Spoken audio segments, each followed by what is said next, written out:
Praise the lord. ప్రభు అయిన యేసుక్రీస్తు నామమునకు హృదయపూర్వక వందనాలు తెలియజేసినవండి. ఈ యొక్క పునరుత్థాన దినమున మనందరం కలిసి దేవుని యొక్క సన్నిధిని మన కుటుంబంలోనే అనుభవించుటకు ఈ లైవ్ వర్షిప్ ద్వారా వీక్షిస్తున్న ప్రియమైన దేవుని పిల్లలందరికీ మన ప్రభువును రక్షకునైన యేసుక్రీస్తు పరిశుద్ధ నామములో మీ అందరికీ హృదయపూర్వక వందనాలు తెలియజేస్తున్నాను.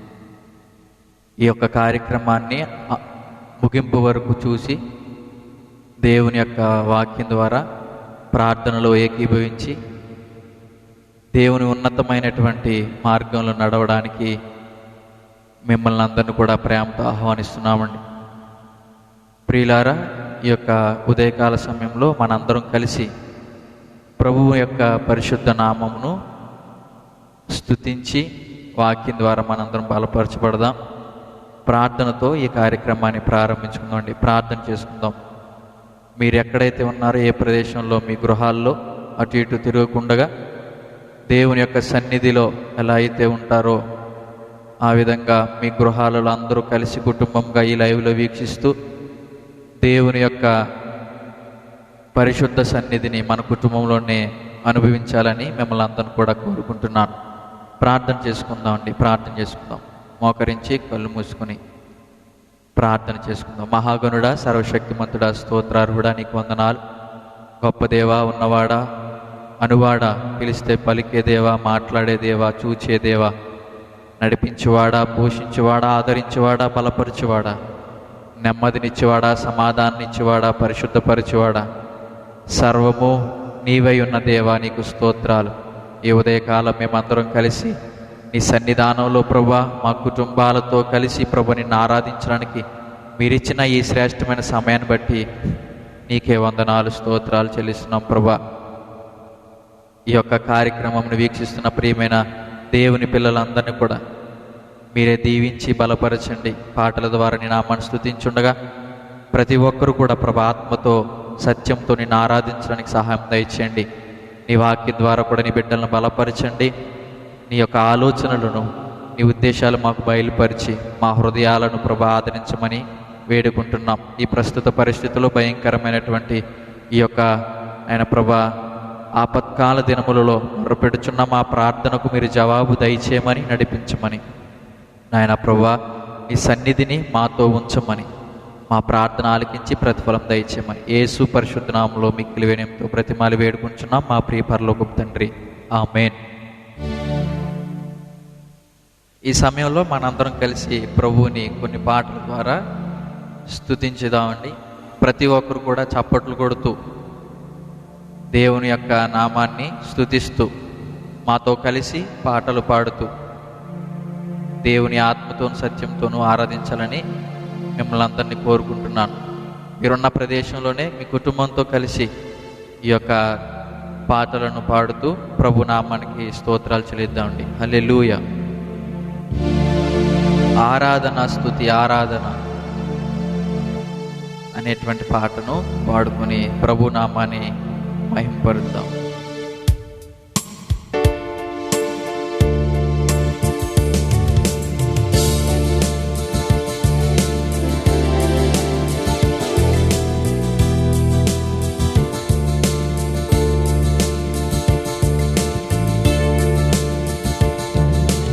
ఆరాధన, స్తుతి, ఆరాధన, ఆరాధన, స్తుతి, ఆరాధన, ఆరాధన, స్తుతి, ఆరాధన, ఆరాధన, స్తుతి, ఆరాధన. నీ వంటి వారు ఒక్కరును లేరు, నీవే అతి శ్రేష్ఠుడా. దూతగణములు నిత్యము కొలిచే నీవే పరిశుద్ధుడా. నిన్న నేడు మారని ఆరాధన, స్తుతి ఆరాధన ఆరాధన స్తుతి ఆరాధన.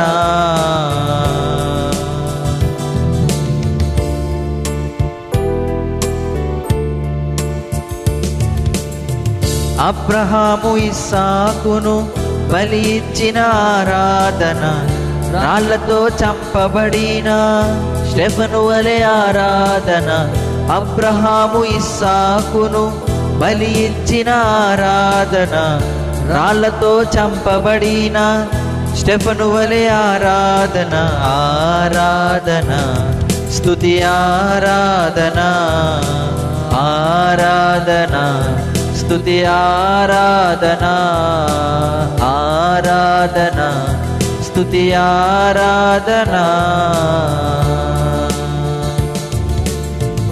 10,000లోన అతి సుందరుడా నీకే ఆరాధన.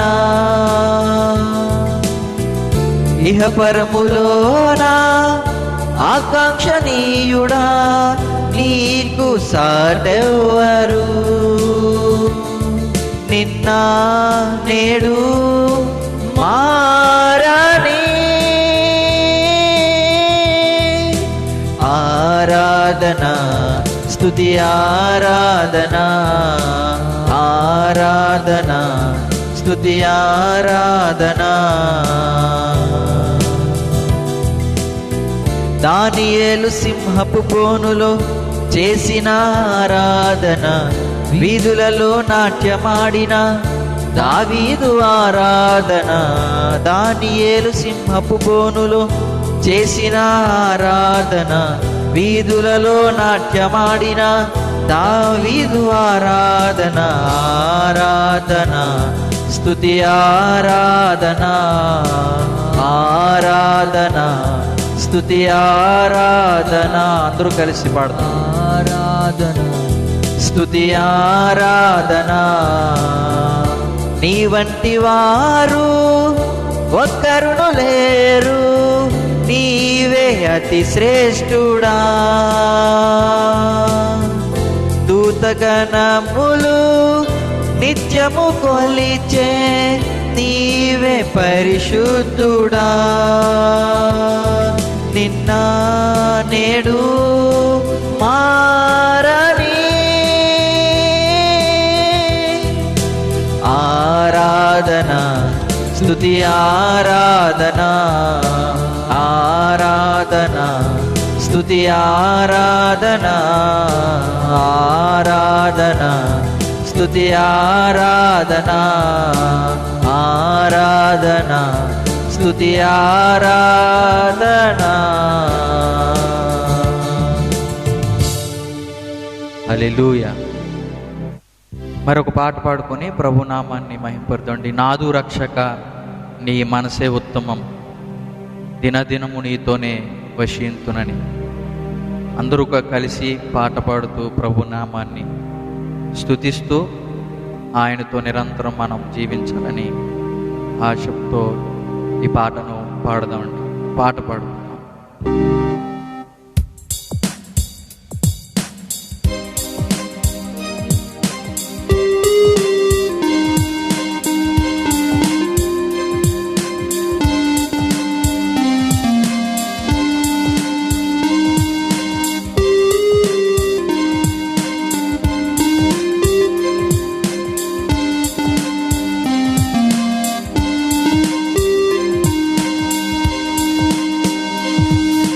నాదు రక్షక నీ మనసే ఉత్తమం, దినదినము నీతో వశింతును. నాదు రక్షక నీ మనసే ఉత్తమం, దినదినము నీతో వశింతును. నేనేమి పలికినను ఏమి చేసినను, నేనేమి పలికినను ఏమి చేసినను, నీ ప్రేమనే కనపరతును. నీ శక్తినే కొనియాడెను. నీ రక్షక నీ మనసే ఉత్తమం, దినదినము నీతో వశింతును.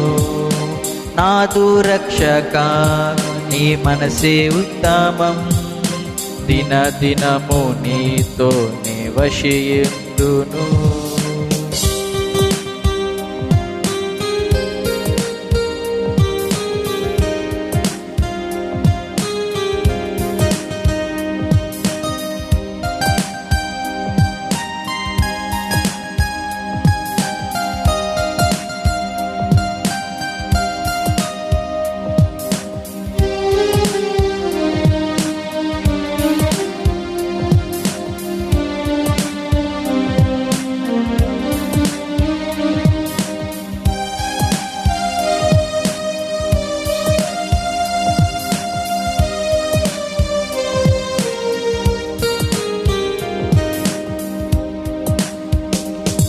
నా హృదిలో నీ వాక్యము నివసింపని, ప్రతి క్షణము ప్రతిదినము ధ్యానింతును.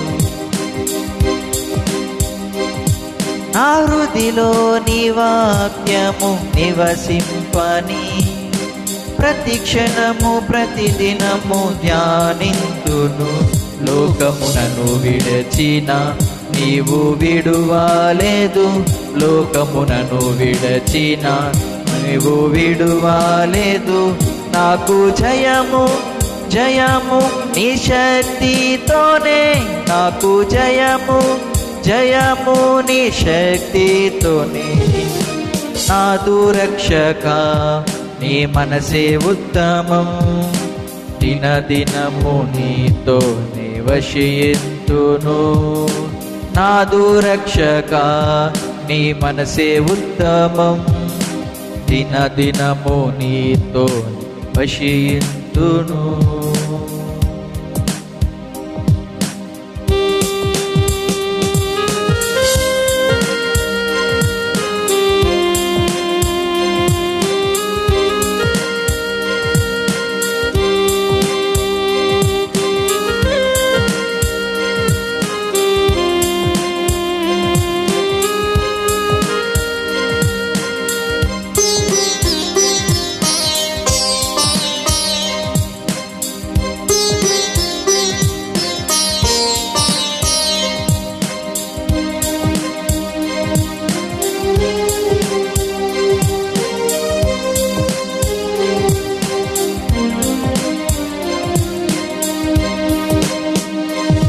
నా తండ్రి నా విపుడా పాలించుమా, ఆదరణ నా హృదిలో నా నింపుమయా.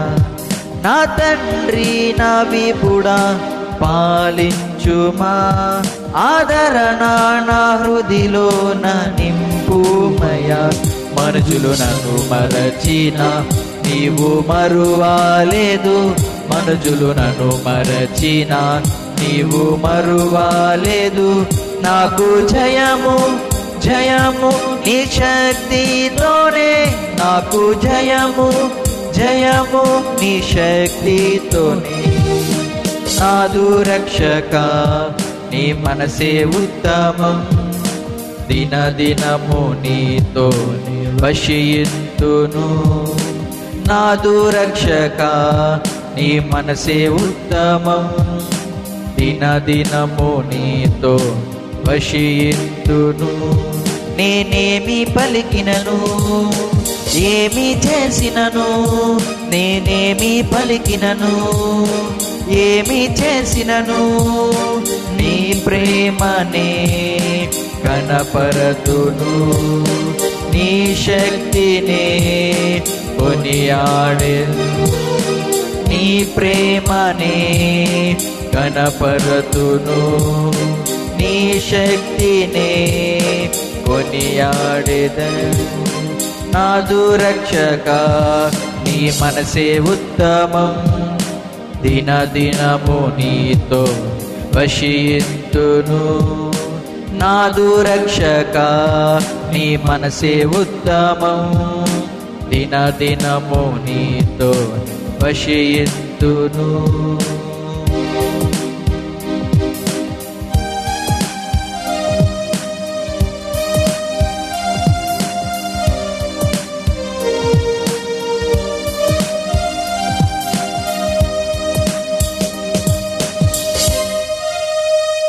అందరూ కలిసి ప్రభు యొక్క పరిశుద్ధ నామాన్ని స్తోత్రాలు చెల్లిస్తూ ఈ ఉదయకాలం దేవుడిచ్చినటువంటి మంచి సమయాన్ని బట్టి, అవును ప్రభువా, నా రక్షకుడవు నీవే, నీ మనసు ఉత్తమమైనది, దినదినము నీతో వశించుటకు మాకు సహాయం దయచేయండి ప్రభు. ఈ భయంకరమైన పరిస్థితుల్లో ప్రభా నాయన మా కుటుంబాల్లోనే ఉండి నిన్ను ఆరాధించుకునటానికి కూడా మీరిచ్చిన ఈ కృపను బట్టి స్తోత్రాలని ప్రతి ఒక్కరు కూడా ఆయన చేసిన ఉపకారములను, మేలులను జ్ఞాపకం చేసుకుంటూ ఆయన పరిశుద్ధ నామాన్ని సన్నుతిస్తూ స్మరిస్తూ ఆయన ఉన్నతమైన పరిశుద్ధమైన నామములను ఉచ్చరిస్తూ ప్రభువుకి స్తోత్రాలు చెల్లిద్దాం. హల్లెలూయా, స్తోత్రం. రక్షకుడా నీకే వందనాలు, స్తోత్రాలు తండ్రి. పరిశుద్ధుడా, ఆశ్చర్యకరుడా, ఆలోచనకర్త, బలవంతుడగు దేవా, నిత్యుడగు తండ్రి, సమాధానకర్త, సత్యస్వరూపి, నిన్న నేడు రేపు ఏకరీతిగా ఉన్నవాడా, నీకే స్తోత్రం ప్రభా.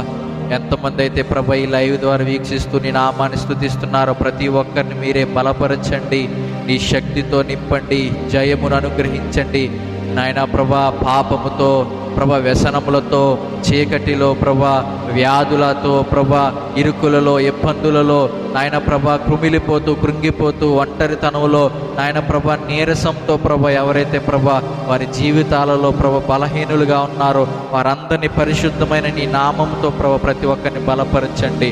ఈ ఉదయకాల సమయంలో ఎంతమంది అయితే నీ సన్నిధిని ఆశ్రయిస్తున్నారో ప్రభా, నిన్ను ఆశ్రయించిన వారికి ఏ మేలు కొదువై ఉండదన్నావు ప్రభా. నిన్ను ఆశ్రయించిన వారిని నువ్వు విడువను ఎడబాయనన్నావు తండ్రి ప్రభా.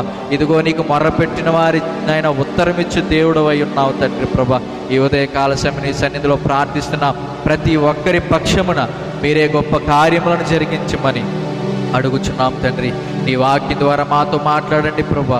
ఇదిగో తండ్రి, నీ వాక్యం మమ్మల్ని బ్రతికిస్తుంది, నీ వాక్యం మమ్మలను ప్రభా నాయన జీవింపచేస్తుంది, అది మా బలహీనతలో బలమిస్తుంది ప్రభా, మా యొక్క పాపములో నాయన ప్రభు పరిశుద్ధతనిస్తుంది తండ్రి. నీ వాక్యం ద్వారా మమ్మల్ని ఉదక స్నానం జరిగించండి, మమ్మల్ని కడగండి, మమ్మల్ని పవిత్రపరచండి, నీ వాక్యపు లోతుల్లోనికి మమ్మల్ని నడిపించమని ఈ ఉదయం మీరు మాతో మాట్లాడుతుండగా ప్రభా మేము శ్రద్ధగా వినుచు ప్రభు మా జీవితాల్లో వాటిని అన్వయించుకొనుచు అనేక మందికి మాదిరికరంగా ప్రభా లోకములో వెలుగుగా ఉండుటకు సహాయం దయచేయమని ప్రభా. ఏకీపిస్తున్న ప్రతి ఒక్కరిని మీరు బలపరచండి, వారి కుటుంబాలను దీవించండి, మా దేశాన్ని, ప్రపంచాన్ని, రాష్ట్రాలను ప్రభా, గ్రామాలను నీ అరచేతులు నడిపించమని, నీ కంచెలను ప్రభా నీ యొక్క రెక్కల చాటున భద్రపరచమని సహాయం దయచేయమని యేసు పరిశుద్ధ నామములో అడిగి వేడుకొంచున్నాం మా ప్రియ పరలోకపు తండ్రి.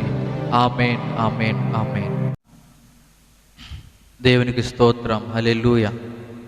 దేవుని యొక్క పరిశుద్ధమైన నామమునకు వందనాలు తెలియజేస్తున్నానండి. చేరి ఉన్న మీ అందరికి కూడా మన ప్రభువును రక్షకునైన యేసుక్రీస్తు నామములో హృదయపూర్వక వందనాలు తెలియజేస్తున్నాను. ఈ దినం కొరకు ఏర్పాటు చేయబడినటువంటి వాక్య భాగాన్ని చదువుకుందాం. మాతో కలిసి మీరు కూడా బైబిల్ గ్రంథాన్ని తెరిచి మాతో కలిసి చదవాలని ప్రభు పేరట ప్రేమతో మనవి చేస్తున్నాను. 87వ కీర్తన 7 చరణములు ఉన్నాయండి. ఒక్కొక్క వచనాన్ని మనం చదువుకుందాం. 87వ సంకీర్తన చదువుకుందాం అండి. ఆయన పట్టణపు పునాది పరిశుద్ధ పర్వతముల మీద వేయబడి ఉన్నది.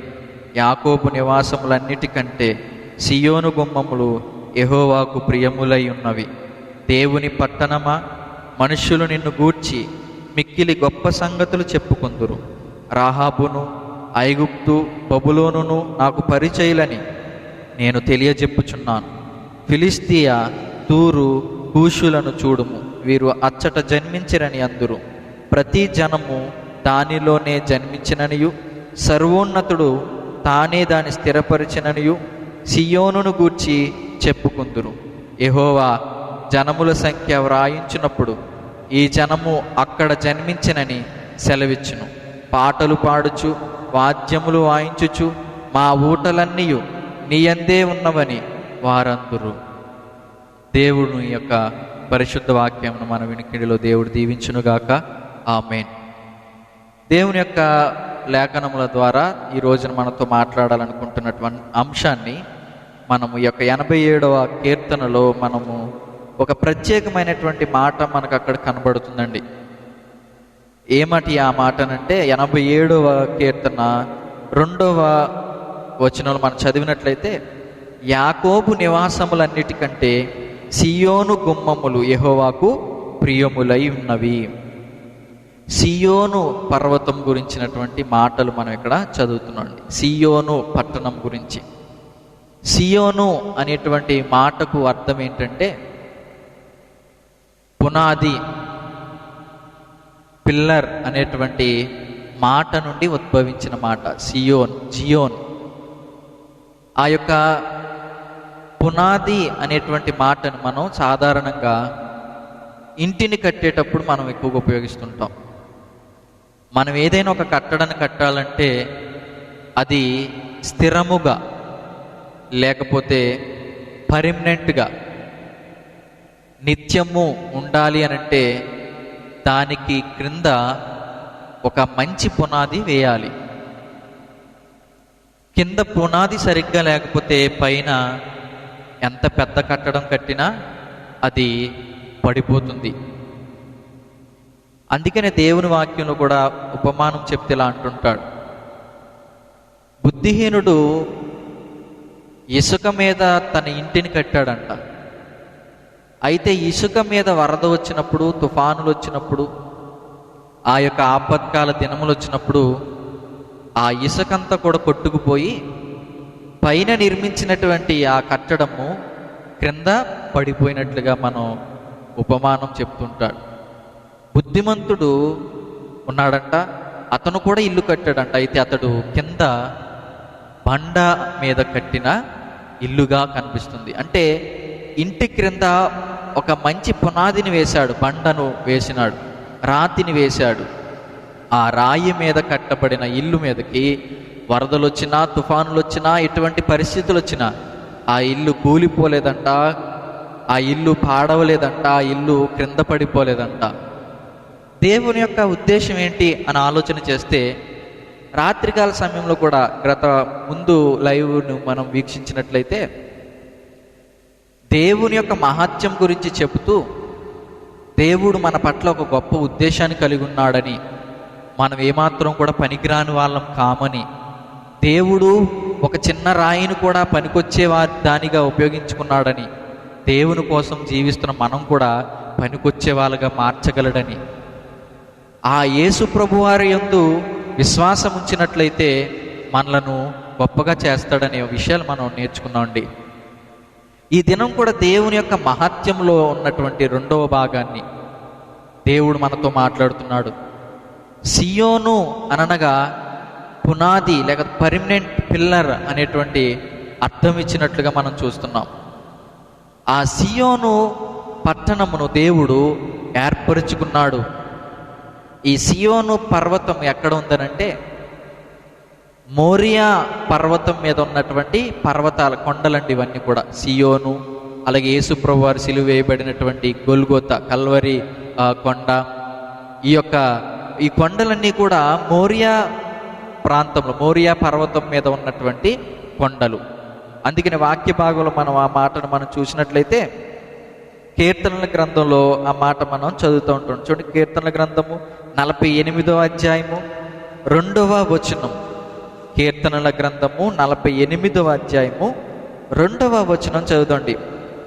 ఉత్తర దిక్కున మహారాజు పట్టణమైన సియోను పర్వతము అని అన్నాడు. ఉత్తర దిక్కున అన్నాడు అంటే మోరియా పర్వతం మీద ఉత్తర దిక్కున, నార్త్ సైడ్ ఉన్నటువంటి పర్వతమే ఈ సియోను. ఆ ప్రాంతాలన్నీ కూడా, ఆ కొండలన్నీ కూడా యెరూషలేము నివాసముల దగ్గర, యెరూషలేము ప్రాంతం దగ్గర ఉన్నటువంటి ఆ యొక్క పర్వతాలండవి. దేవుడు ఆ ప్రాంతాన్ని ఏర్పరుచుకున్నాడు. దేవుడు ఆ పట్టణాన్ని పునాదిగా చేయాలని ఆశపడుతున్నాడు. దేవుడి రోజున మనతో కూడా మాట్లాడుతున్నాడు. సియోను పర్వతము అనగా స్థిరపరచబడిన కొండ, పర్వతము, పునాదిగా చేయబడినటువంటిది, ఆధార బిందువుగా చేసినటువంటిది. దేవుడు ఆ పట్టణాన్ని, ఆ యొక్క పర్వతాన్ని ఆధారంగా చేసి ప్రజలందరిని కూడా ఆ పట్టణం గురించి చెబుతూ ఇలా మాట్లాడుతున్నాడు. ఆయన పట్టణపు పునాది పరిశుద్ధ పర్వతముల మీద వేయబడి ఉన్నది, యాకోబు నివాసములన్నిటికంటే సియోను గుమ్మములు యెహోవాకు ప్రియములై ఉన్నవి అనే మాట. సియోను గుమ్మములు దేవునికి ఇష్టమై ఉన్నవంట. బైబిల్ గ్రంథంలో మనం చదివినట్లయితే ఈ రోజున మన జీవితాలను కూడా దేవుడు ప్రియముగా ఎంచుతున్నాడు. మనం కూడా దేవుని దృష్టిలో ప్రియమైన వారం. మనందరిని కూడా ఆ పట్టణంలో నివసింపచేయాలని, భౌతికంగా సియోను పట్టణం ఒకవేళ యెరూషలేములో ఉండవచ్చేమో కానీ ఆత్మ సంబంధంగా మనం ఆలోచించినట్లయితే ఈ రోజున నూతన యెరూషలేముగా పిలువబడుతున్న ఈ యొక్క సంఘము, లేకపోతే క్రీస్తు సంఘం ఆ యొక్క సియోను పునాదిపై, సియోను పట్టణముపై, సియోను కొండ మీద మనందరిని కూడా ఉంచాలని ఆశపడుతున్నాడు. అందుకని దేవుడు ప్రియముగా ఎంచాడంట సియోను పట్టణాన్ని. సియోను పట్టణం యొక్క పరిస్థితి ఎలా ఉందో ఒకసారి బైబిల్ గ్రంథం నుంచి మనం జ్ఞాపకం చేసుకుందాం. సియోను పట్టణం గురించినటువంటి వివరణ గురించి ఇర్మియా గ్రంథము 30వ అధ్యాయము 17వ వచనం చదువుదాం. దాని పరిస్థితి ఎలా ఉందో, దేవుడు దాన్ని ఎలా మార్చాడో ఈ రోజున మరొక అద్భుతమైన అంశం, దేవుని మహత్యము. 30వ అధ్యాయము ఇర్మియా గ్రంథము 17వ వచనం. వారు ఎవరునూ లక్ష్య పెట్టని సియోననియు వెలివేయబడినదనియు నీకు పేరు పెట్టుచున్నారు. అయితే నేను నీకు ఆరోగ్యము కలుగజేసేదను, నీ గాయములను మాన్పెదను, ఇదే యెహోవా వాక్కు అనే మాట. ప్రియులారా, ఈ సియోను పట్టణము కూడా, ఈ సియోను నివాసమునకు కూడా మనుషులుగా, అంటే ఆ పట్టణము పరిస్థితి ఏం బాగోలేదండి. ఆ పట్టణం యొక్క పరిస్థితి చాలా భయంకరంగా ఉంది, చాలా పాపంతో నిండిపోయినది. ఆ పట్టణం అందరి దృష్టిలో కూడా హీనంగా మారిపోయింది.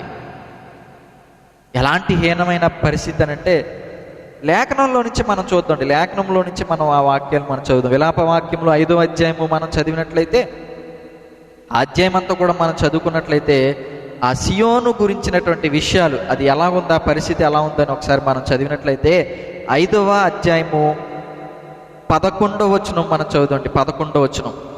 శత్రువులు సియోనులో స్త్రీలను చెరిపిరి, యోధా పట్టణములలో కన్యకలను చెరిపిరి, చేతులు కట్టి అధిపతులను ఉరితీసిరి, వారేమాత్రమును పెద్దలను గణపరచలేదు. యవనులు తిరుగటి రాయి మోసిరి, బాలురు కట్టెల మోపు మోయజాలక తడబడిరి, పెద్దలు గుమ్మముల యొద్ద కూడుట మానిరి, యవనులు సంగీతము మానిరి, సంతోషము మా హృదయమును విడిచిపోయెను. సంతోషం లేదంట నా పట్టణం. నాట్యము దుఃఖముగా మార్చబడి ఉన్నది, మా తల మీద నుండి కిరీటం పడిపోయెను, మేము పాపము చేసి ఉన్నాము, మాకు శ్రమ, దీని వలన మాకు ధైర్యము చెడి ఉన్నది. సియోను పర్వతము పాడైనది, నక్కలు దాని మీద తిరుగులాడుచున్నవి, మా కన్నులు దీన్ని చూచి మందగిలెను అనే మాట. ప్రియులారా, ఈ రోజున మన పరిస్థితి ఎలా ఉందో ఒకసారి మనం అర్థం చేసుకుందాం. సియోను పట్టణాన్ని దేవుడు లక్ష్య పెడుతున్నాడు, కానీ దాని పూర్వపు స్థితి ఎలా ఉందో ఒకసారి ఆలోచించేద్దామా? వెలివేయబడినదని, ఎవరూ లక్ష్య పెట్టనటువంటి ప్రాంతమని, అందరూ తృణీకరించినటువంటి ప్రాంతమని సియోనుకు పేరు పెట్టారేమో మనుషులు. ఈ రోజున మన పరిస్థితులు, మన ప్రాంత పరిస్థితులు, మన బిడ్డల పరిస్థితులు, మన కుటుంబ పరిస్థితులు, మన యవ్వన జీవితం, మన ఆత్మీయ పరిస్థితులు, మన ఆధ్యాత్మిక స్థితిగతులు ఎలా ఉన్నాయో ఒకసారి మనం ఆలోచన చేస్తే మనం కూడా ఇలాగే కనబడుతున్నామేమో. మన పరిస్థితి కూడా ఇలాగే సంతోషం లేని స్థితిలో ఉన్నామేమో. సంతోషం మన హృదయాన్ని విడిచిపోయిందేమో. దేవుని యొక్క వాక్యం ఏమని సెలవిస్తుంది? ఈ రోజున మన పరిస్థితులు, మన స్థితిగతులను ఒకసారి ఆలోచన చేస్తే కలవరపెట్టే పరిస్థితులు ఉన్నాయి. భయంకరమైనటువంటి చుట్టుపక్కల ప్రాంతాలు ఉన్నాయి. ఈ రోజున మనుషులైన వారు మంచితనం లేని స్థితిలో ఉన్నారు. ప్రేమలు చల్లారిపోయినటువంటి స్థితిలో. మత్తయి సువార్తలు అంటున్నట్లుగా అక్రమము విస్తరించుట చేత అనేకుల ప్రేమ చల్లారిపోయింది. అక్రమము, ఎక్కడ చూసిన అక్రమం, బలాత్కారంతో నిండిపోయిందంట. ఆదికాండంలో అంటుంటాడు దేవుడు, భూమి మీద నరులు బలాత్కారంతో నిండిపోయారు. మంచితనం ఎక్కడ కనిపించట్లేదు. చిన్నపిల్లలు మొదలుకొని పెద్దవారి వరకు అందరూ కూడా భయంకరమైన శరీర కార్యములే. గలతీయులకు రాసిన పత్రిక 5వ అధ్యాయం 19వ వచనంలో చదవబడినట్లుగా అసూయలు, ద్వేషములు, కలహములు, మద్దతులు, కామములు, వ్యభిచారము, జారత్వము, అల్లరితో కూడిన ఆటపాటలు తదితర సంబంధమైన శరీర కార్యములతో ఈ లోకం నిండిపోయింది కదా ప్రియులారా.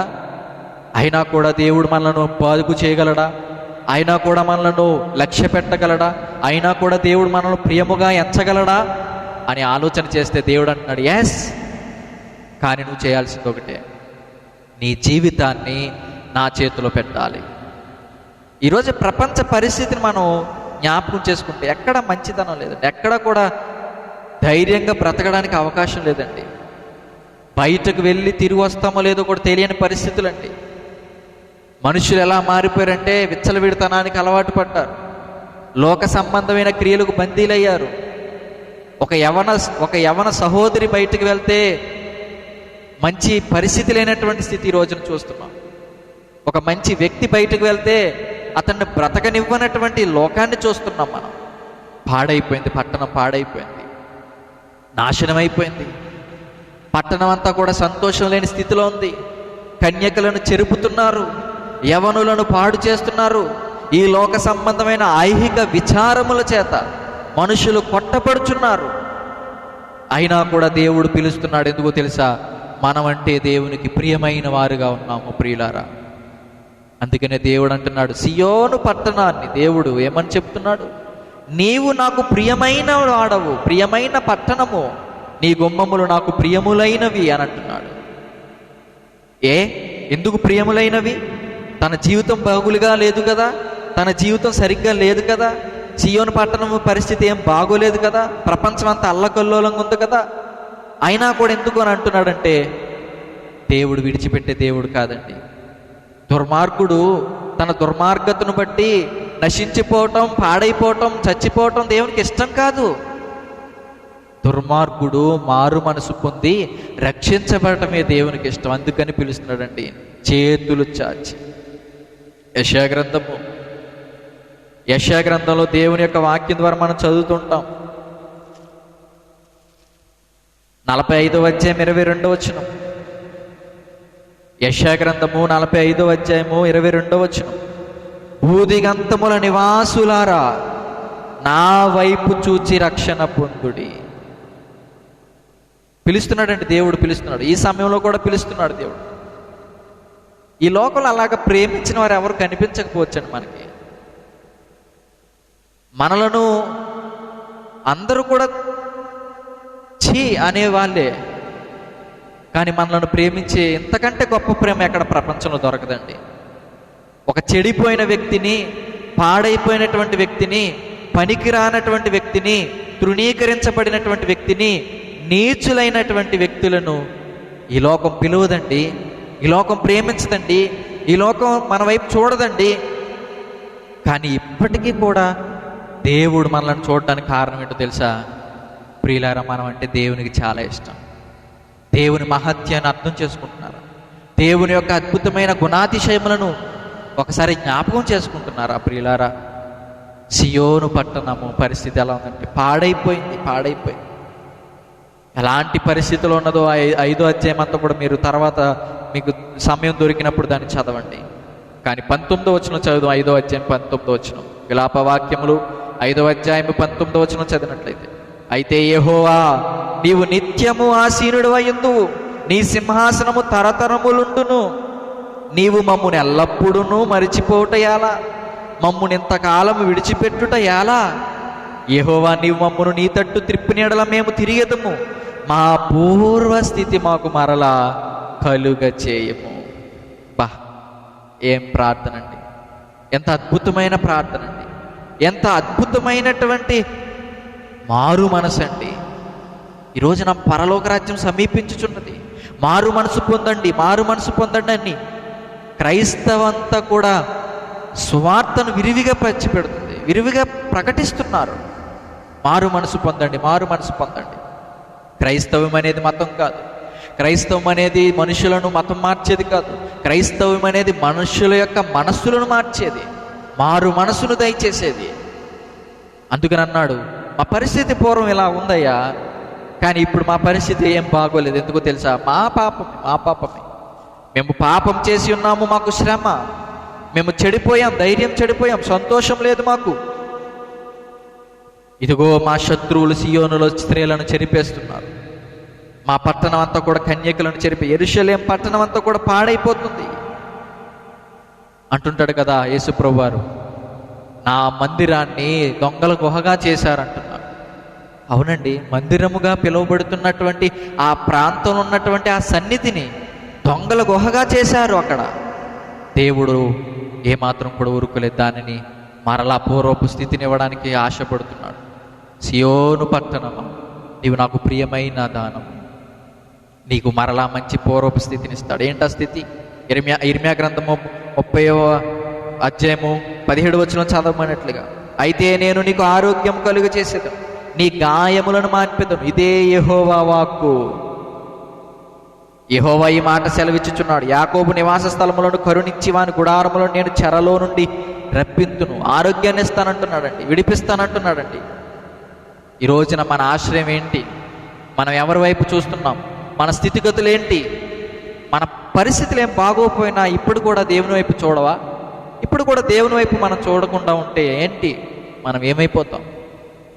బలహీనలు అయిపోయాం, అనారోగ్య పరిస్థితుల్లో ఉన్నాం, భయంకరమైనటువంటి రోగములతో నిండిపోయి ఉన్నాం, ప్రకృతిలో విలయం, ప్రకృతిలో ప్రళయం, ప్రపంచ పరిస్థితులు తారుమారైపోతున్నాయి. కారణం మన పాపములే కదా. సియోను పట్టణం కూడా ఆ ప్రజలందరిని కూడా ఆ పట్టణాన్ని అడుగుతున్నారు. పట్టణం ద్వారా దేవుడు చెప్తున్నమాట, సియోను పట్టణం పాడైపోయినది, కానీ దేవుడు అంటున్నాడు, మరలా నీకు ఆరోగ్యము కలుగజేసేదను. హల్లెలూయా. దేవుని వాక్యం వింటున్న ప్రియమైన సహోదరి సహోదరులారా, ఈ రోజున నీ జీవితాన్ని దేవునికి ఇవ్వగలిగినట్లయితే నీకు మరలా పూర్వపు స్థితిని ఇవ్వడానికి దేవుడు ఇష్టపడుతున్నాడు. నమ్మిన వారందరూ కూడా దేవుని యొక్క సన్నిధానంలో మహిమపరుస్తూ, ప్రభువా నా జీవితాన్ని చేతిలో పెడతానన్నానండి. ఈ సియోను పట్టణము మోరియా పర్వతం మీద ఉందనే మాట మనం చదువుకున్నాం కదండి. ఉత్తర దిక్కున ఉన్నటువంటి కొండ ఇది, సియోను కొండ. మోరియా పర్వతం మీద జరిగిన ఒక అద్భుతమైన సంఘటన ఈ రోజున మనందరికి తెలిసిన విషయమే. అబ్రహాముతో దేవుడు వాగ్దానం చేసి, నీకు మరలా ఈ మరల వచ్చే సంవత్సరం కల్లా నీకు మంచి బిడ్డను, మగబిడ్డను దేవుడు నీకు దయచేస్తానని దేవుడు చెప్పాడు. అలాంటి పరిస్థితులు అబ్రహాము ముందుగా నమ్మకపోయినా, అవిశ్వాసిగా ఉన్నా, దేవుడు తనను గద్దించినప్పుడు అబ్రహాము శారాలు దేవుని యందు విశ్వాసం ఉంచి దేవుడిచ్చిన వాగ్దానాన్ని ఎత్తిపట్టుకొని ప్రార్థన చేసి ప్రభు దగ్గర సాగిలిపడి ప్రభు దగ్గర నుంచి పొందుకున్నారు. ఆ కుమారుడైన ఇస్సాకుకు పేరు పెట్టిన దినములో దేవుడు అంటున్నాడు, నేను నీకు చూపించే ఆ దేశము, నేను నీకు చూపించే ఆ పర్వతం, మోరియా పర్వతం మీద నీకివ్వబడిన ఈ ప్రియకుమారుణ్ణి నువ్వు బలిగా ఇవ్వు అని అన్నప్పుడు అబ్రహాము దేవుని యందు విశ్వాసం ఉంచి, ఎంత గొప్ప విశ్వాసం అంటే, దేవుడు నాకు ఇస్తానన్న బిడ్డ ఈ బిడ్డని ఇచ్చాడు, ఈ బిడ్డ ద్వారా దేవుడు ఈ ప్రపంచాల్లో ఉన్న ప్రజలందరూ నాకు ఇస్తానన్నాడు, ఆకాశ నక్షత్రముల కంటే విస్తారముగా, ఇసుక రేణువుల కంటే లెక్కింప సఖ్యము కానంత జనాంగముగా దేవుడు మారుస్తాన్నాడు. అలాంటిది దేవుడు నన్ను ఎందుకు వదిలేస్తాడు? ఇస్సాకుని బలి ఇమ్మన్నప్పుడు బలి ఇచ్చినా కూడా దేవుడు అతన్ని బ్రతికించగలడనే విశ్వాసం అబ్రహాములో నరాల్లోనూ జీర్ణించకపోయిందండి. ఈ మోరియా పర్వతం మీదకి వెళ్తున్నాడు. అక్కడ ప్రారంభించబడిన ఈ యొక్క ప్రయాణం మోరియా పర్వతం మీద ఇస్సాకును బలి ఇవ్వడానికి వెళ్ళాడు. అబ్రహాముని ఇస్సాకు గారు అడుగుతున్నారు, డాడీ కట్టెలు ఉన్నాయి, నిప్పు ఉంది, అన్నీ ఉన్నాయి, కానీ బలి ఇవ్వడానికి బలి పశువేదయ్యా అని అడుగుతున్నాడు. ఒక కన్న తండ్రి యొక్క ఆలోచనలో ఎంత భయంకరమైన ఆవేదన తెలుసండి. నా కొడుకు ఇలా అడుగుతున్నప్పుడు భయంకరమైన బాధ. అబ్రహాము తన జీవితంలో అయినా కూడా విశ్వాసంతో అంటున్నాడు, దేవుడే చూసుకుంటాడు రా నడు. మోరియా పర్వతం మీద ప్రారంభించబడిన ఈ ప్రయాణం, ఆత్మీయ జీవితం అనగా ఈ రోజున దేవుడు తన సందేశం ద్వారా వినిపిస్తున్న మొదటి మాట ఏంటో తెలుసా? మోరియా పర్వతం మీద దేవుడు పిలుచుకున్నటువంటి అబ్రహాము ఇస్సాకును అర్పణగా ఇస్తున్నాడు. అర్పణతో ప్రారంభించబడిన అర్పణ. అర్పణ. ఏమి అర్పణ?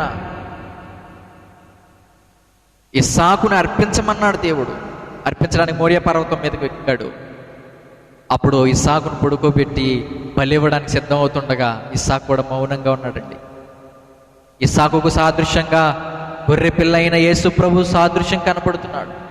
వధింపబడిన గొర్రె పిల్ల, వదకు తేపడిన గొర్రె పిల్ల బొచ్చు కత్తిరించి వాని ఎదుట మౌనంగా ఉండినట్లు ఇస్సాకు కూడా మౌనంగా ఉండిపోయాడు. అర్పణ ఇవ్వడానికి సిద్ధపడుతున్నాడు. ఏమి అర్పణ?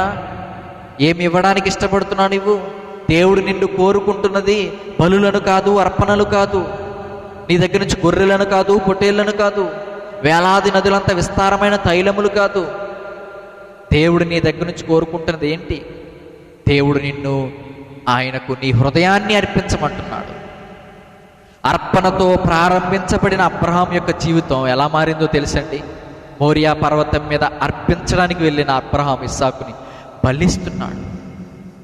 అప్పుడు యేసు ప్రభు వారిని ఆ యొక్క సాదృశ్యంగా చూపిస్తూ తండ్రి అయిన దేవుడు అంటున్నాడు, అబ్రహామా ఆగు, నీకు ఇవ్వబడినటువంటి వాక్యం ద్వారా, నీకు ఇవ్వబడినటువంటి హెచ్చరిక ద్వారా నువ్వు ఇస్సాకును బలి ఇవ్వడానికి ఇష్టపడుతున్నావు. వద్దొద్దు, ఇవ్వకింకా. నీ మనసు ఏంటో నాకు అర్థమైపోయింది.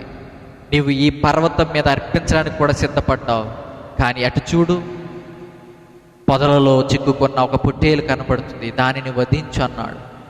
ఆ వధించబడుతున్న బుర్రె పిల్లే నజరేయుడైన యేసుక్రీస్తు.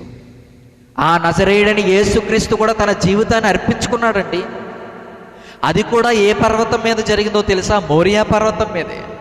గొల్గొతా కొండ, కల్వరి కొండ, కపాలమనబడిన స్థలము, అది కూడా మోరియా పర్వతం మీదే ఉన్నది. అర్పణ అర్పించుకొని దేవుణ్ణి ఆరాధించారండి వాళ్ళు. ఈరోజున నీ జీవితం అర్పణ ద్వారా ఆరాధించాలనేటువంటి పరిస్థితిని దేవుడు ఇవ్వాలనుకుంటున్నాడు. సియోను పట్టణమును దేవుడు పునాదిగా చేయడానికి గల కారణం ఏంటి తెలుసా? దేవుడు ఆ పట్టణాన్ని కోరుకున్నాడు. ఈ రోజున దేవుడు నిన్ను కూడా కోరుకుంటున్నాడు. అర్పించగలవా నీ హృదయాన్ని? అర్పించగలవా నీ హృదయాన్ని? దేవుని ఆరాధించడం అంటే నోటి మాటలతోనో చప్పట్లతోనో కొట్టి ఆరాధించడం కాదండి.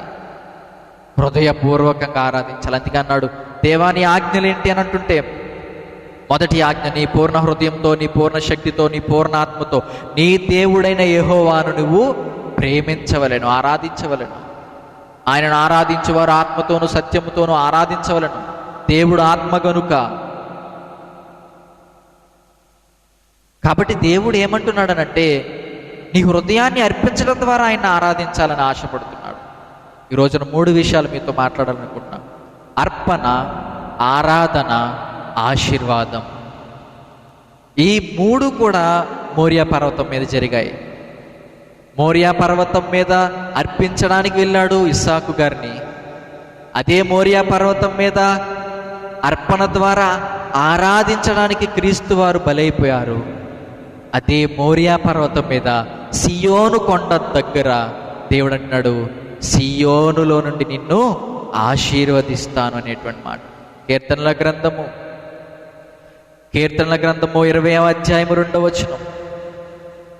కీర్తనల గ్రంథము 20వ అధ్యాయము 2వ వచనం చదువుకోండి. ఆపత్కాలమందు యెహోవా నీకు ఉత్తరం ఇచ్చునుగాక, యాకోబు దేవుని నామము నిన్ను ఉద్ధరించునుగాక, పరిశుద్ధ స్థలములో నుండి ఆయన నీకు సహాయము చేయునుగాక, సియోనులో నుండి నిన్ను ఆదుకొనుగాక. సియోనులో నుండి నిన్ను ఆదుకొను. 128వ కీర్తన 5వ చరణం.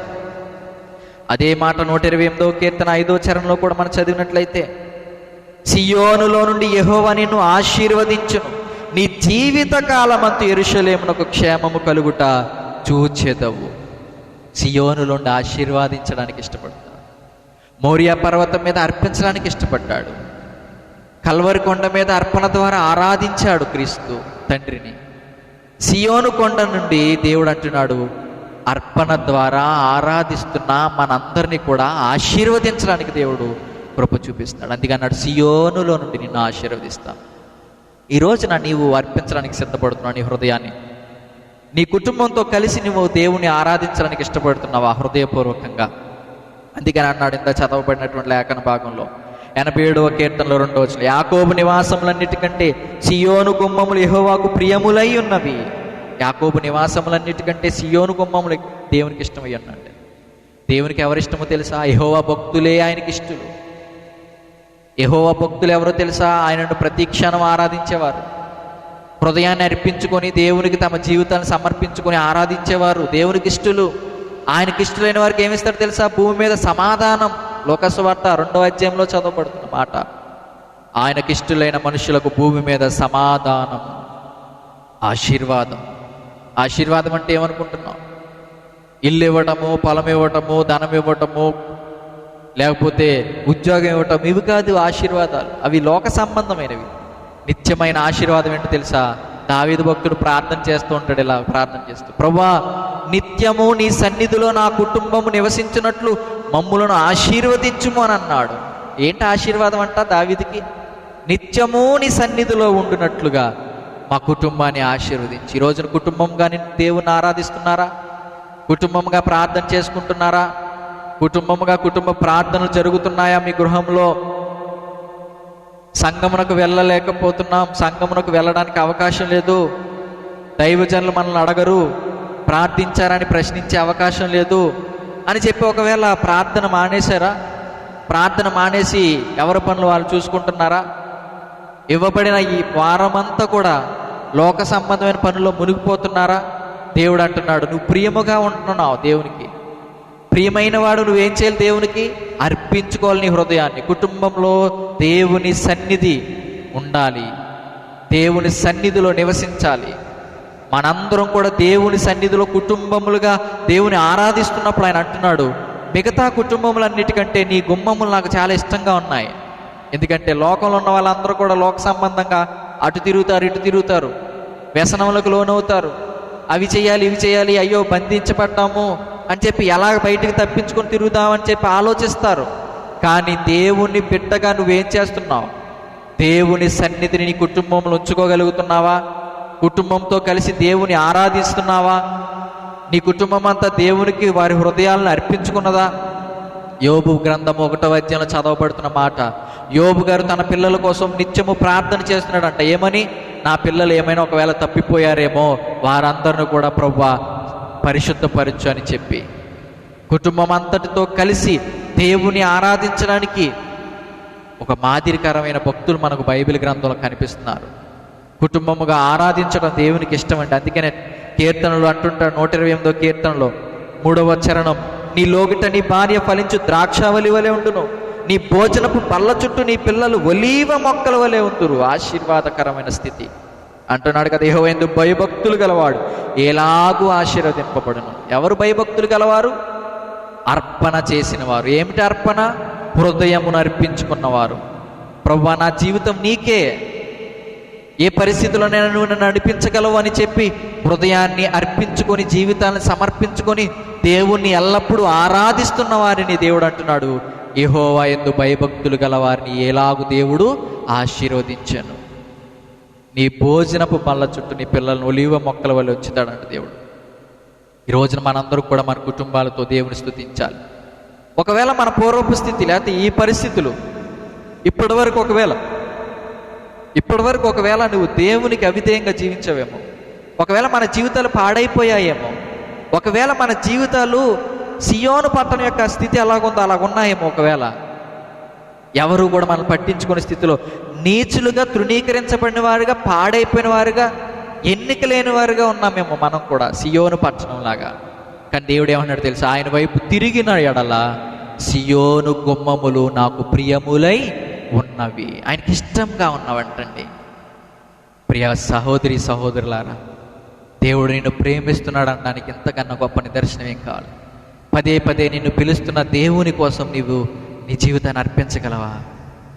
అందుకని దావీదు అన్నాడు, ప్రభువా నా జీవితకాలం అంతా నిన్ను స్తుతిస్తాను అంటూ పాట పాడుతుంటాం.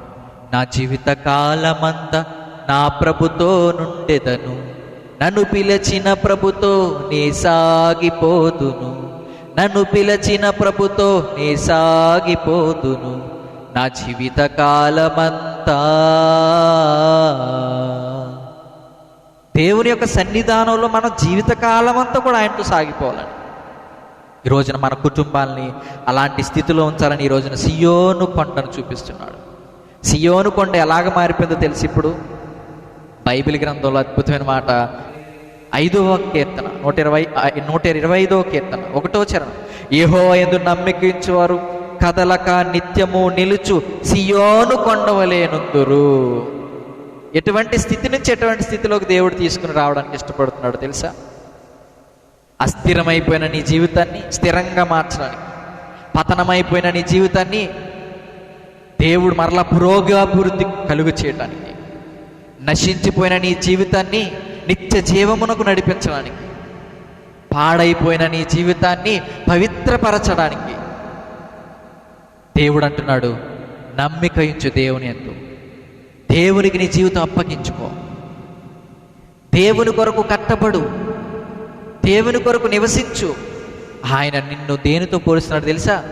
ఒకప్పుడు పాడైపోయిన, చెరిగిపోయిన, చెరిపివేయబడిన, తృణీకరించబడిన, వెలివేయబడిన ఏ సియోను పట్టణం అయితే అని చదవబడినామో విలాపవాక్యంలో, ఆ పట్టణాన్ని దేవుడు అంటున్నాడు, పూర్వపు స్థితిని మరలా నీకు దయచేస్తాను. కదలక నిత్యము నిలుచు సియోను కొండ అంటున్నాడు. ఇప్పుడు ప్రియులారా, దేవుని వాక్యం వింటున్నా, నాతోనే దేవుడు మాట్లాడుతున్నాడు. మనందరికీ దేవుని వాక్యం వినిపిస్తున్నాడు. ఏమాత్రం కూడా అశ్రద్ధగా ఉండకండి, ఏమాత్రం కూడా అనాలోచితంగా ఆలోచించకండి, ఏమాత్రం కూడా నాకు కాదులే అని చెప్పి ఈ యొక్క లైవ్ని ఒకవేళ డిస్కంటిన్యూ చేయకండి, బయటికి రాకండి. దేవుడు నీతో స్పష్టంగా మాట్లాడుతున్న మాట, నీవు నిత్యము నిలవాలని దేవుని యొక్క ప్రణాళిక. అందుకని దేవుని యొక్క వాక్య భాగంలో రాయిస్తూ దేవుడు ఒక అద్భుతమైన మాట అంటున్నాడు. రోమీయులకు రాసిన పత్రిక అనుకుంటున్నాడు, చూడండి, క్షమించండి, ఎఫెసీ పత్రిక 2వ అధ్యాయము 19వ వచనం. ఎఫెసీ పత్రిక 2వ అధ్యాయము 19వ వచనం మనం చదివినట్లయితే, ఒకప్పుడు మన జీవితం ఎలా ఉందో 2వ అధ్యాయంలో మనం చదివితే, పూర్వము మన స్థితి ఎలాగుంది? 12వ వచనం, ఆ కాలమందు ఇశ్రాయేలుతో సహపౌరులు కాక పరదేశులను, వాగ్దాన నిబంధనలు లేని పరజనులను, నిరీక్షణ లేని వారుగా, లోకమందు దేవుడు లేని వారునై ఉండి క్రీస్తుకు దూరస్థులమై ఉంటిమి మనము. ఒకప్పుడు స్థితి మనది ఇది. ఇప్పుడు కూడా అలాగున్నామేమో. ఒకవేళ లోకంలో పడిపోయి చెదిరిపోయి జీవిస్తున్నామేమో, గాలికి ఎగరగొట్టబడు చెదరగొట్టబడు పొట్టువలే ఉన్నామేమో. కానీ దేవుడు పిలుస్తున్న మాట ఏంటి తెలుసా? నీ పూర్వపు స్థితి, నీ ప్రస్తుత పరిస్థితి, నువ్వు ఎలాగున్నావు, దూరంగా ఉన్నావేమో దేవునికి. కానీ దేవుడు అంటున్నాడు, రా, నీ జీవితాన్ని అర్పించు, దేవునికి ఆరాధన చేయి, దేవుని ఆరాధిస్తూ ఉండు. దేవుడు నిన్ను ఎలాంటి స్థితిలో మారుస్తున్నాడు తెలుసా? 15వ వచనం, ఇట్లు సంధి చేయొచ్చు, ఈ ఇద్దరిని తన యందు ఒక నూతన పురుషునిగా సృష్టించి. 19వ వచనం, మీరిక మీదట పరజనులను పరదేశులనై ఉండక పరిశుద్ధులతో ఏక పట్టణస్థులను దేవునింటి వారినై ఉన్నారు. అబ్బా, దేవునింటి వారిగా మార్చేసాడు మనల్ని. క్రీస్తు యేసే ముఖ్యమైన మూలరాయి అయి ఉండగా అపోస్తులను ప్రవక్తలను వేసిన పునాది మీద మీరు కట్టబడి ఉన్నారు. ప్రతి కట్టడమును ఆయనలో చక్కగా అమర్చబడి ప్రభువునందు పరిశుద్ధమైన దేవాలయమగుటకు వృద్ధి పొందుచున్నది. ఆయనలో మీరు కూడా ఆత్మ మూలముగా దేవునికి నివాస స్థలమైండుటకు కట్టబడుచున్నారు. సియోను పట్టణాన్ని దేవుడు పునాదిగా చేసుకున్నాడండి. ఆ పునాదిగా చేయబడిన పట్టణాన్ని దేవుడు అంటున్నాడు, ఏమన్నాడు తెలుసా? సియోనులో నేను ఒక పునాది వేస్తున్నాను. అది ఎలాంటి పునాదో తెలుసా? ఏదైతే తృణీకరించబడిన రాయి అని పిలువబడిందో, ఏదైతే పాడైపోయిందని పిలువబడిందో, అదే సియోనులో దేవుడు ఒక పునాది వేశాడు. ఆ పునాది క్రీస్తు యేసనే రాయి. యెషయా గ్రంథము 28వ అధ్యాయం 16వ వచనం. యెషయా గ్రంథం 28వ అధ్యాయం 16వ వచనం. ప్రభువు యెహోవా ఇలాగు సెలవిచ్చుచున్నాడు, సియోనులో పునాదిగా రాతిని వేసినవాడను నేనే. అది పరిశోధింపబడిన రాయి, అమూల్యమైన తలరాయి, బహుస్థిరమైన పునాది అయిన మూలరాయి అయి ఉన్నది. విశ్వసించువాడు కలవర పడడు. సియోనులో వేసిన రాయి ఏంటి అంటే, అది ఇక్కడ మన ఎఫెసీ పత్రికలో చదువుతున్నమాట, క్రీస్తుని అక్కడ స్థిరపరిచాడు. అందుకే అన్నాడు, సియోను నివాసులారా ఉత్సహించుడి, నీ రాజు సాత్వికుడై గాడిద పిల్లను ఎక్కి వచ్చుచున్నాడు, నీలో నుండి వచ్చుచున్నాడు అనే మాట జకర్యా గ్రంథం అనుకుంటున్నాను, ఆ మాట మనం చదువుతున్నాం. పాడైపోయిన సియోను పట్టణాన్ని దేవుడు, క్రీస్తు ప్రభువారు అందులో నుండి ఉదయించడానికి దేవుడు ఆ పట్టణాన్ని ఏర్పరచుకున్నాడు. ఎందుకు పనికిరాని పట్టణమని, పాడైపోయిన పట్టణమని ఒకవేళ పిలువబడుతున్న ఆ పట్టణాన్ని దేవుడు వదిలేసి ఉంటే అది ఎలాగుంటుందో ఒకసారి మనం ఆలోచన చేద్దాం. కానీ దేవుడు ఆ పట్టణాన్ని వదిలిపెట్టలేదు. ఆ పట్టణాన్ని దేవుడు ఇష్టమైన పట్టణంగా, ప్రియమైన పట్టణంగా చేసుకుని ఆ పట్టణంలో నుంచే క్రీస్తు ప్రభువారు ఒక రాజుగా వచ్చినట్లుగా మనం బైబిల్ గ్రంథాన్ని పరిశీలన చేస్తున్నాం. ప్రియులారా, ఆ క్రీస్తునే పునాది మీద, రాయి మీద నువ్వు కూడా కట్టబడితే, నీ హృదయాన్ని అర్పించుకొని దేవుని యందు విశ్వసించి ఆరాధించినట్లయితే దేవుడు అంటున్నాడు, నిన్ను ఆశీర్వదించడానికి దేవుడు ఇష్టపడుతున్నాడు. సియోనులో నుండి నిన్ను ఆశీర్వదిస్తాను. ఈరోజు మన కుటుంబాలు ఎలా ఉన్నాయి, మన పరిస్థితి ఈరోజున మన ఆత్మీయ స్థితిగతులు ఎలా ఉన్నాయి, ఈరోజున మన పిల్లలు ఎలాగున్నారు, మన మాట వింటున్నారా, ఎవరిలాగా మన జీవితాలు ఎలాగో నడుస్తున్నాయి, ఆత్మీయ ప్రయాణం ఎలా ఉంది, దేవుని వాక్యం చదువుతున్నారా, ధ్యానిస్తున్నారా, ప్రార్థన చేస్తున్నారా, ప్రతిదినం కుటుంబంగా కలిసి మన పిల్లలతో కలిసి ఆరాధిస్తున్నారా? తల్లిదండ్రులారా, పిల్లలు మీ తల్లిదండ్రులు చెప్పిన మాటలు వింటున్నారా? క్రీస్తు చెప్పిన మాట మీరు ఆలకిస్తున్నారా? దేవుని వాక్యాన్ని ధ్యానిస్తున్నారా? ఒకవేళ నువ్వు కూడా ఈ ప్రస్తుత పరిస్థితిలో చెరిపివేయబడిన పట్టణంగా ఉన్నావేమో, స్నేహితుల చేత, లోకం చేత పట్టబడి చీకటిలోకి నెట్టివేయబడ్డావేమో, కానీ దేవుడు అంటున్నాడు, ఈ పరిస్థితిలో కూడా నిన్ను విడిచిపెట్టనంటున్నాడు.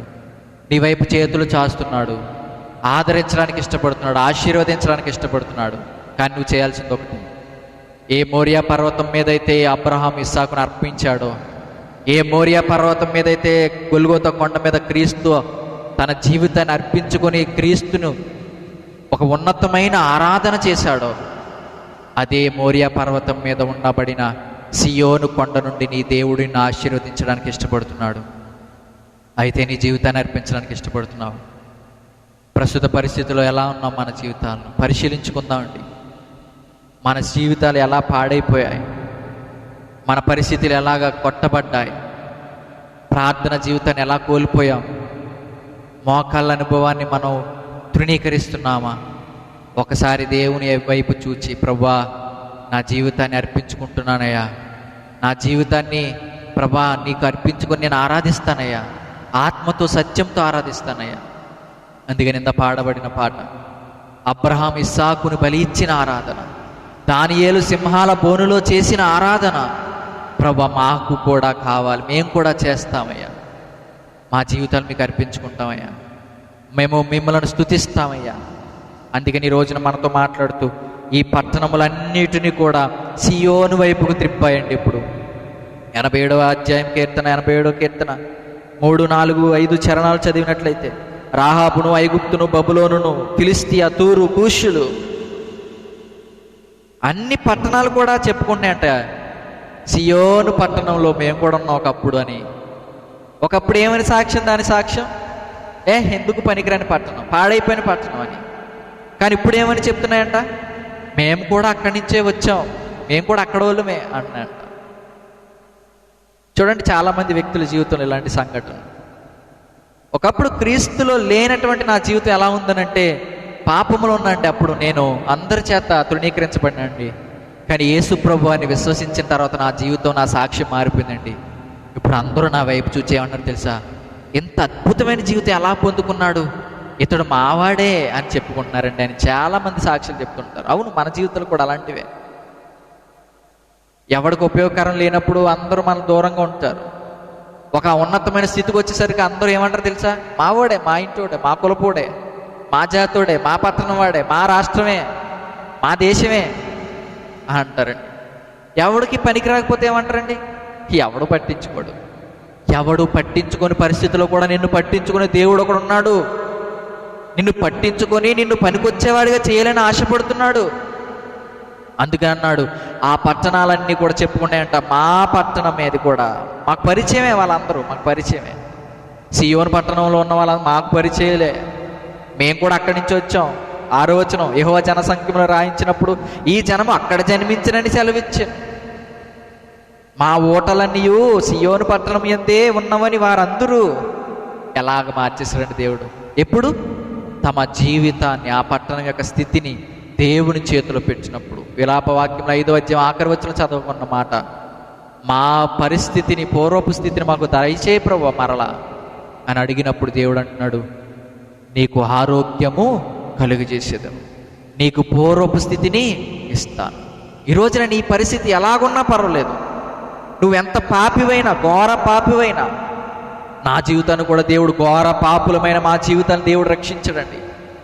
ఇప్పటికీ కూడా దేవుడు పిలుస్తున్నాడు, నువ్వెంతటి పాపివైనా అంటుంటాడు కదా, పాపులలో ప్రధాన పాపినైనా నన్ను కూడా మార్చడన్నాడు అపోస్తలుడైన పౌలు. ఎందుకన్నాడు తెలుసా మాట, పూర్వం హింసకుడు, దోషకుడు, హానికరుడు, నా స్థితి ఏం బాగోలేదు, కానీ యేసు చేతిలో నా జీవితం పెట్టినప్పుడు నా స్థితిని ఎలా మార్చాడంటే, ఇదిగో ఒక ఉన్నతమైన అపోస్తలుడుగా మార్చాడు పౌలు గారిని. ఈ రోజున అనేక మందికి పత్రిక రాస్తూ మాట్లాడుతున్న మాట, అన్నలారా, తమ్ముళ్ళారా, అక్కలారా, చెల్లెళ్ళారా, మనందరం కూడా పూర్వం దూరస్తులుగా ఉన్నాం, కానీ ఈ రోజున మన స్థితి ఏంటో తెలుసా, దేవునిలో సమీపస్తులుగా మార్చాడు. హల్లెలూయా. దేవుడు అంటున్న మాట, నీ జీవితం అర్పించుకొని ఆరాధించినట్లయితే ఆయన మనల్ని ఆశీర్వదిస్తాడు. అందుకని సియోను పట్టణం గురించి చెబుతూ దేవుడు అంటున్న మాట, మనం కూడా మన జీవితాన్ని అర్పించినట్లయితే గొప్ప కార్యాలు చేసి మనలను ఆశీర్వాదకరమైన నిత్యమైన పట్టణంలోనికి, అంటాడు కదండి కొరింథీయుల పత్రికలో, మన గుడారం ఈ లోక గుడారం కాదు, సియోను పట్టణం అనేది ఈ శరీర సంబంధమైన, భౌతిక సంబంధమైనది కాదు, ఆత్మ సంబంధముగా నిరంతరము నివసించే పట్టణం అది. అందుకని అన్నాడు అపోస్తలుడైన పౌలు కొరింథీ పత్రికలో అనుకుంటున్నాను, కొరింథీ పత్రిక 5వ అధ్యాయం 1వ వచనం, భూమి మీద మన గుడారమైన ఈ నివాసం శిథిలమైపోయినను, చేతి పని కాక దేవుని చేత కట్టబడినదియు నిత్యమైనదియునైన నివాసము పరలోకమందు మనకున్నదని ఎరుగుదుము.